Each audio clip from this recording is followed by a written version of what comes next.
কে phone করলো রে দেখি। হ্যালো পুষ্পা ভাই, কেমন আছো? ভালো আছি। কেন, কে বলছো? আরে আমি মোদিজি বলছি পুষ্পা ভাই। আচ্ছা মোদিজি, বলো কি বলছিলে? কে কে গল্প করতেছিল তুমি নাকি প্রধানমন্ত্রী আবাস যোজনাটা পেয়েছো? ও, আমার লিস্টে তো নাম ছিল, পরে দেখছি নামটা কাটে দিয়েছে। এত ভিতরা খবর তোমাকে কে দিল? আমি এই তো কাটা করাইছি।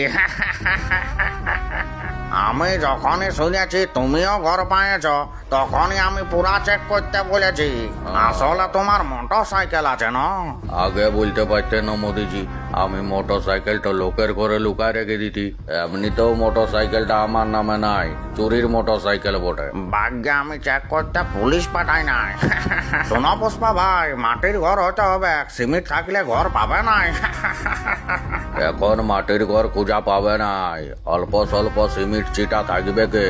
তুমি আমার নামটা লিস্টে চাপা করাও, তোমাকে আমি চন্দন কাঠের পালঙ্ক বানাই দিব। আর ছাড়ো, সকল কথা বাদ দাও, অত চিন্তা করলে হবে না। আর এখন তোমাকে অত খৈনি খাইতে দেখছি নাই। আগের মতন খৈনিটা অত খাচ্ছি নাই, আসলে দাঁতগুলা কালো হয়ে যাইতেছিল না, ওই জন্যই কমাই দিয়েছি। আর বলছিলাম যে ওই টাকলা পুলিশটার সঙ্গে ঝামেলাটা তোমার মিটল না? আমি ওদেরকে কোনো পাত্তা দিই নাই, বুঝলে? ওগুলা কোনো ব্যাপার লয় আমার কাছে। অমন কত রথি আইলেও গেল।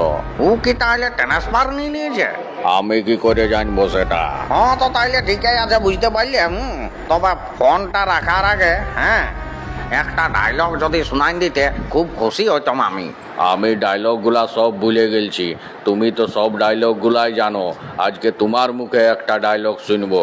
এটা তো কঠিন ঝামেলায় ফেলে দিলে আমাকে পুষ্পা ভাই। আরে বলো না মোদিজি। ওই ডায়লগটা বলছি তাইলে। হ্যাঁ, ওই দাড়ির ডায়লগটা বলে দাও। ডায়লগটা মনে পড়ছে না যে। মদিরাজ, আমি দাড়ি পাকলেও কামাবো নাই, যত বাড়ছে বাড়ি যাক। ডায়লগটা এমনি ছিল নাই মোদিজি, কিন্তু তোমারটাই আমার ভালো লাগিল। আর কি করো না।